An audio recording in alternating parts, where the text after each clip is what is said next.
Hello everyone, मैं कोमल और आज बात करते हैं कि क्या वजह होती है ओवर गिविंग की। ओवर गिविंग की सबसे पहली वजह होती है गिल्ट।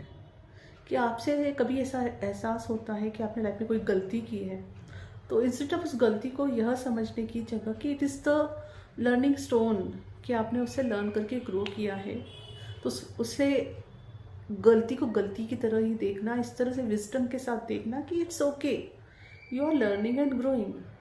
खुद को माफ़ करना, आगे बढ़ना, कि it is a part of the life, right. पर उसको उस तरह से ना देख के उसको गिल्ट में देखना कि आपने बहुत बड़ी गलती कर दी है, तब उसको कंपनसेट करने के लिए ओवर गिविंग करते हो लोगों के साथ। पहला रीज़न ये हुआ। दूसरा रीज़न होता है फियर। आपके लाइफ में कभी कोई ऐसा सीन रहा हो जहां आपको बहुत सपोर्ट की ज़रूरत थी और आपको सपोर्ट नहीं मिला, ओके।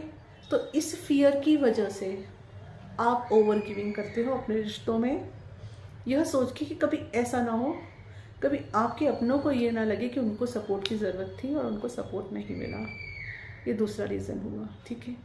और तीसरा रीज़न होता है ट्रॉमा, अनरिजॉल्व ट्रॉमा, जिसकी वजह से आप बहुत ओवर गिविंग करते हो। रीज़न होता है आपको हमेशा ये डर लगता है कि कहीं आप अकेले ना रह जाओ, आपको छोड़ ना दे लो, आपके अपने आप को छोड़ के ना चले जाएं। इस वजह से तो आप बहुत तरह की टॉक्सिसिटी और सब कुछ बर्दाश्त करते हो, जस्ट बिकॉज कि आपके अपने आप से जुड़े रहे, जिनको आप अपना समझते हो या जिनसे आप प्यार करते हो या जिस भी रिश्ते के लिए आप बस वो आपसे जुड़े रहे, इसलिए आप ओवर गिविंग करते हो। सो सभी केसेस में जो सबसे ऊपर चीज़ आती है वो होती है सेल्फ लव। इन सभी सीन में कहीं पे भी सेल्फ लव रहा नहीं, ठीक है। आप एक इंसान हो, धरती एक स्कूल बोलूँगी मैं, अर्थ इज ए स्कूल जहाँ हम सभी सोल लर्न और ग्रो करने के लिए आई हैं, असेंड होने के लिए आई है।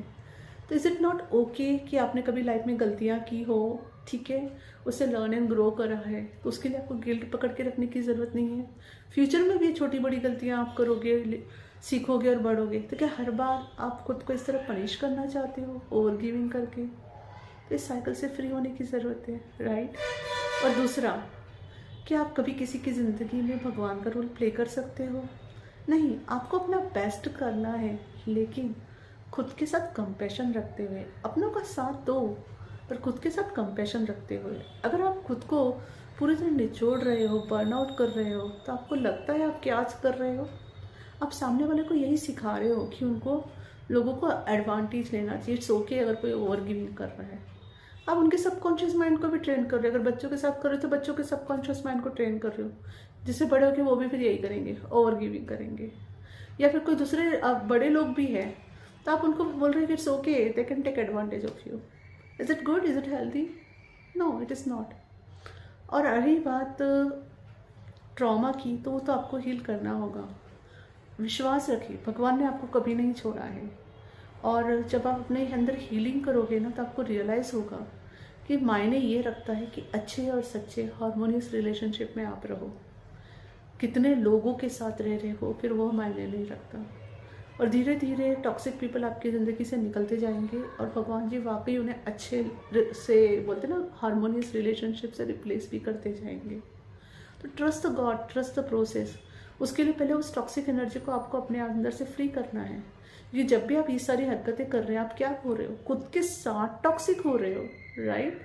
तो अपने आप को फ्री करो। अपने आप को ऐसा लगता है कि फॉरगिवनेस करने की ज़रूरत है, खुद के साथ तो कर लो।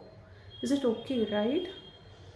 तो छोटी सी इंफॉर्मेशन थी कि खास करके ट्रॉमा को लेके, कि जब इंसान ट्रॉमा में होता है ना, तब बहुत वो यही कोशिश करता है कि बस कुछ भी करके वो रिश्तों में रहे, है ना। इसे ट्रॉमा बॉन्डिंग भी कहते हैं। तो प्लीज़ अपनी हीलिंग चूज़ करो। बहुत से तरीके हैं इसके लिए हीलिंग के, आप हीलिंग चूज़ कीजिए।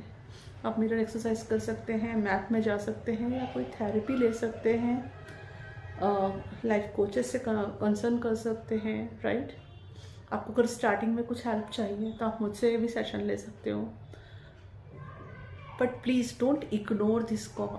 हाँ, this is a red flag, take it is seriously. Thank you. हरिओम तत्सत।